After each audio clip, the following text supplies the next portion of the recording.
अस्सलाम वालेकुम गाइस, उम्मीद करता हूँ कि आप सब लोग खैरियत से होंगे। आज मैं आपको बताऊंगा उन फेमस कार्टून्स के बारे में जिनको डिफरेंट रीजंस की वजह से बैन कर दिया गया। फर्स्ट नंबर पर है पोकेमोन। गाइस, पोकेमोन कार्ड्स के बारे में कौन नहीं जानता। आपने भी जरूर अपने बचपन में ये कार्ड्स कलेक्ट किए होंगे, लेकिन क्या आप मानोगे कि कार्ड्स गेम को एक सीरीज में कन्वर्ट करके पोकेमोन ने आसमान छू लिया। दरअसल जापान में रहने वाले दो दोस्त सतोशी तजीरी और केन सुगीमोरी ने 1982 में सबसे पहले गेम फ्रीक्स के नाम से एक गेमिंग मैगजीन स्टार्ट की और इसे 1989 में एक गेमिंग कंपनी में पब्लिश किया, जहां पल्समैन, योशी, मारियो वारियो जैसे पॉपुलर गेम्स रिलीज किए। इस कंपनी ने 1990s में पोकेमोन का कंसेप्ट पिच किया, जो गेम सतोशी की बचपन की आदतों से इंस्पायर्ड था, जहां वो जंगलों में जाकर कीड़े मकोड़े एक्सप्लोर करता था और यहाँ से शुरुआत हुई पोकेमोन की। वक्त के साथ साथ नए पोकेमोन एड्स होते गए। आज इस गेम में 898 से भी ज्यादा पोकेमोन्स हैं। 1987 में इन कार्ड्स को जापान में एक एनिमेटेड सीरीज में कन्वर्ट कर दिया गया।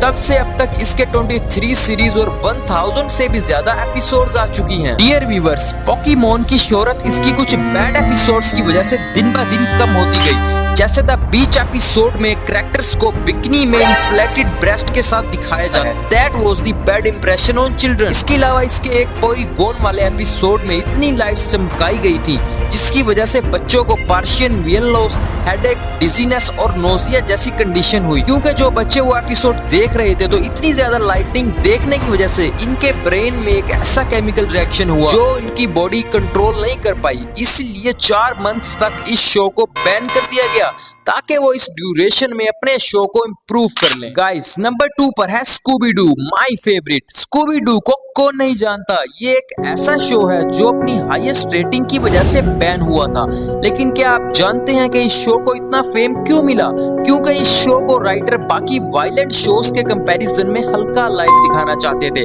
इसीलिए राइटर ने इसमें एक कुत्ते को ऐड करके फनी एंगल दे दिया, जो ऑडियंस को इतना अच्छा लगा कि स्कूबी डू ने 350 एपिसोड्स बनाकर हाईएस्ट एपिसोड्स का वर्ल्ड रिकॉर्ड सेट कर दी। गाइस, इसके बाद इस शो की पॉपुलैरिटी बढ़ने की वजह से दुबई में स्कूबी डू का बाकायदा थीम पार्क भी बनाया गया, पर चाइना जैसे कंट्री को ये शो पसंद नहीं आया। इनका मानना था कि स्कूबी डू की वजह से इनकी एनीम इंडस्ट्री खत्म हो रही है, इसीलिए उन्होंने स्कूबी डू को अपने प्राइम टाइम आवर्स से निकाल दिया और वो इसे बच्चों के सोने के बाद दिखाने लगे। पर भाई, स्कूबी डू इतना फेमस हो चुका था कि बच्चे नींद से उठकर कार्टून देखने लगे। फिर चाइना के पास कोई और रास्ता नहीं था तो इस शो को बैन कर दिया गया और इस तरह चाइना ने अपनी एनीम इंडस्ट्री को बचा लिया। नंबर 3, विनिंग द पू। आधा नंगा बच्चा कैसे बेशर्मों की तरह नाच रहा है, ऐसा मैं नहीं कह रहा, बल्कि ये कंट्री पोलैंड कह रहा है। पोलैंड वालों का कहना था विनिंग को देखकर बहुत से बच्चे पैंट ना पहनने की जिद करने लगे। शाबाश बेटा, बहुत बढ़िया। और ये जिद इतनी बढ़ गई कि पोलैंड को ना चाहते हुए भी इस शो को बैन करना पड़ा। फिर पोलैंड के साथ साथ चाइना ने भी विनिंग के कैरेक्टर को बैन कर दिया, पर चाइना का रीजन था ये मीम। विनिंग की तरह दिखने वाले ये शख्स चाइना के प्रेसिडेंट हैं। ये मीम चाइना में इतना फेमस हो गया कि सब लोग प्रेसिडेंट का मजाक उड़ाने लगे, जिसकी वजह से भाई चाइना ने ये शो बैन। डियर व्यूअर्स, उम्मीद करता हूँ कि आपको ये वीडियो जरूर पसंद आई होगी। It takes a lot of hard work, so guys please channel को सब्सक्राइब कर देना, वीडियो को लाइक कर देना to get more interesting facts videos. तब तक के लिए अल्लाह हाफिज।